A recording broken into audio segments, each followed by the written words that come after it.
Halo, saya Dino Patijalal bicara dengan Anda dari suatu kafe di Jenewa di Switzerland. Dalam waktu dekat, Presiden Jokowi akan mengunjungi Rusia untuk bertemu dengan Presiden Putin dan juga akan mengunjungi Ukraina untuk bertemu dengan Presiden Zelensky. Foreign Policy Community of Indonesia atau FPCI, ormas hubungan internasional yang terbesar di Indonesia dan di Asia Tenggara, menyambut baik kunjungan ini dan juga memberikan dukungan penuhnya. Kami merasa bahwa ini adalah kunjungan internasional Presiden Jokowi yang paling penting tahun ini dan pasti akan menarik perhatian yang besar dari dunia internasional. Saya sebagai ketua dari FPCI ingin memberikan beberapa masukan dan pandangan bagi kunjungan Presiden ini. Pertama, misi dari kunjungan Presiden Jokowi ke Rusia dan Ukraina ini harus jelas, yaitu apakah ini suatu kunjungan bilateral biasa, atau kunjungan dalam rangka G20, atau kunjungan yang membawa misi perdamaian. Kalau hanya kunjungan bilateral saja, rasanya kurang pas, karena ini suatu situasi yang sangat luar biasa, yaitu perang Ukraina yang sangat besar, dan tidak wajar untuk melakukan kunjungan bilateral rutin dalam suasana seperti ini. Kalau dalam konteks G20, maka untuk urusan mengundang Presiden Putin untuk hadir ke KTT G20 di Bali saja, tentunya Presiden tidak perlu secara fisik jauh-jauh terbang ke Moskow untuk menyampaikan undangan tersebut dan bisa disampaikan melalui duta besar.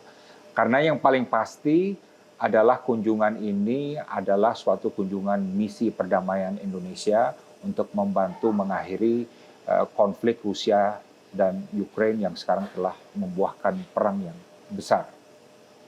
Nah, kalau memang ini suatu misi perdamaian, maka Indonesia harus punya konsep yang jelas, konsep perdamaian yang akan dimajukan kepada Presiden Putin dan juga kepada Presiden Zelensky. Ingat, semua proses perdamaian dimanapun di dunia ini berawal dari konsep. Ya. Jadi konsepnya itu apa? Dan lebih dari konsep, Indonesia juga perlu menetapkan dari awal apa ambisi keterlibatannya dalam konflik Rusia-Ukraina. Apakah suatu peran yang intensif ya, atau peran yang lebih moderat. Nah, bicara mengenai konsep perdamaian dalam pertemuan Presiden Jokowi dengan Presiden Putin dan Presiden Zelensky nanti, ada sejumlah hal yang mungkin dapat dipertimbangkan untuk diusulkan atau diupayakan oleh Indonesia nanti. Terserah semuanya bisa tercapai atau hanya sebagian, tapi yang penting ada hal-hal konkret yang bisa diusulkan. Satu, mengupayakan gencatan senjata antara pasukan Rusia dan pasukan Ukraina di Ukraina dalam kurun waktu yang disetujui oleh kedua belah pihak. Kedua, mendapatkan komitmen Presiden Putin dan Presiden Zelensky untuk terus melakukan perundingan politik diplomatik untuk mencari penyelesaian terhadap konflik ini dan bahkan semakin mengintensifkannya karena perundingan ini sering macet belakangan ini.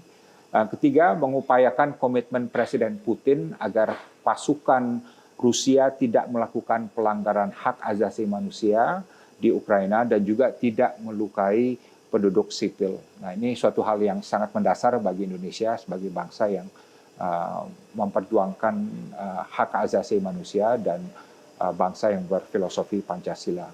Keempat, mengupayakan komitmen Presiden Putin untuk tidak menggunakan senjata nuklir dalam perang di Ukraina dalam situasi atau skenario apapun.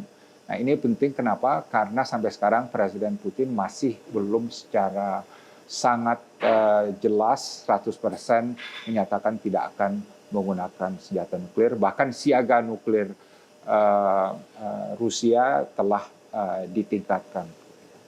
Nah, kemudian juga Indonesia dapat mencoba menjembatani pertemuan Presiden Putin dengan Presiden Zelensky secara fisik, ya, secara langsung. Ya. Ini penting karena sejak konflik ini berlangsung, Presiden Putin dan Presiden Zelensky masih belum pernah berbicara, belum pernah bertemu. Ya, padahal Presiden Zelensky sendiri sudah menyatakan siap untuk bertemu dengan Presiden Putin dalam suatu pertemuan tanpa syarat tentunya. Jadi kalau Presiden Jokowi bisa mendapatkan komitmen dari kedua presiden ini untuk melakukan hal ini merupakan suatu terobosan yang sangat luar biasa. Keenam, Presiden Jokowi dapat mendorong suatu skema yang disetujui oleh Presiden Putin dan Presiden Zelensky untuk membantu penanganan pengungsi Ukraina yang kini jumlahnya sudah 15 juta orang lebih, baik yang berada di dalam Ukraina maupun di luar Ukraina. Dan ketujuh, Presiden Jokowi dapat membantu mengupayakan suatu skema kebijakan pangan dan energi yang dapat membuat ekonomi dunia itu tidak semakin memburuk seperti yang sekarang sedang terjadi. 8, sewaktu bertemu dengan Presiden Zelensky, Presiden Jokowi juga tentunya dapat menjanjikan bahwa Indonesia akan memberi bantuan kemanusiaan kepada rakyat dan pengungsi Ukraina.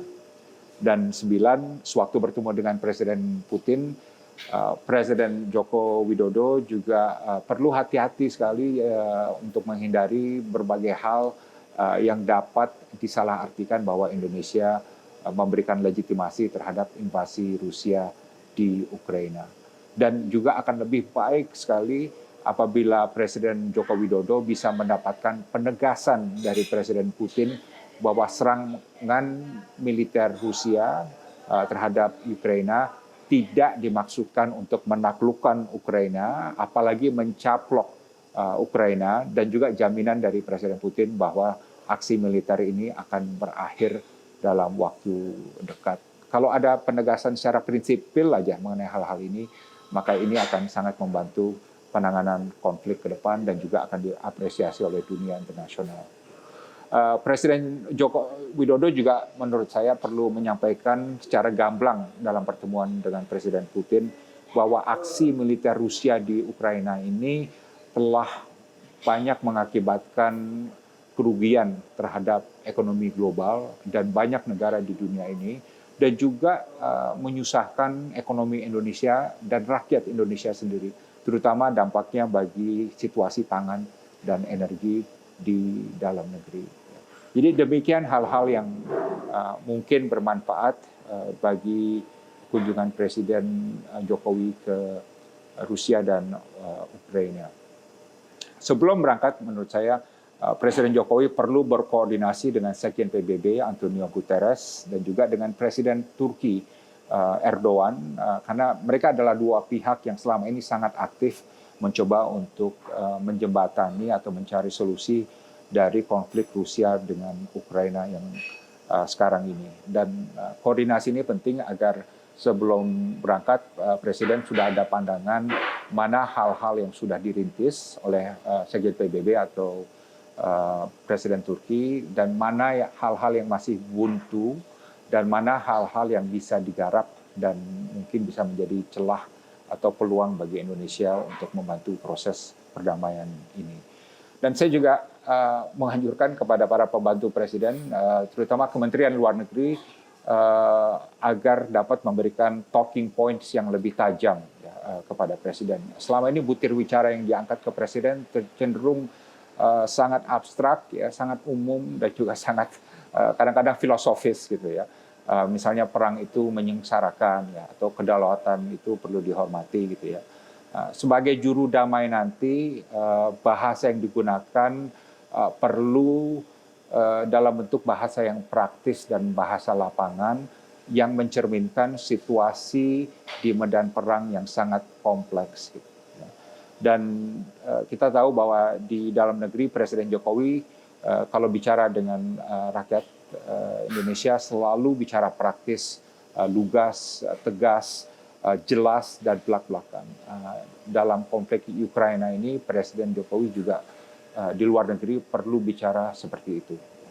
Nanti setelah kembali dari Rusia dan Ukraina, Presiden Jokowi perlu memberikan briefing kembali briefing balasan kepada Sekjen PBB Antonio Guterres dan Presiden Turki Erdogan, dan juga menurut saya perlu memberikan briefing melalui Zoom tentunya kepada Presiden Amerika Serikat Joe Biden dan Presiden Tiongkok Xi Jinping.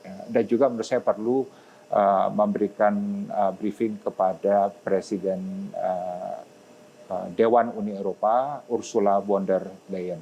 Paling tidak tokoh-tokoh dunia ini, karena mereka mempunyai andil atau pandangan yang penting bagi dinamika konflik Rusia-Ukraina.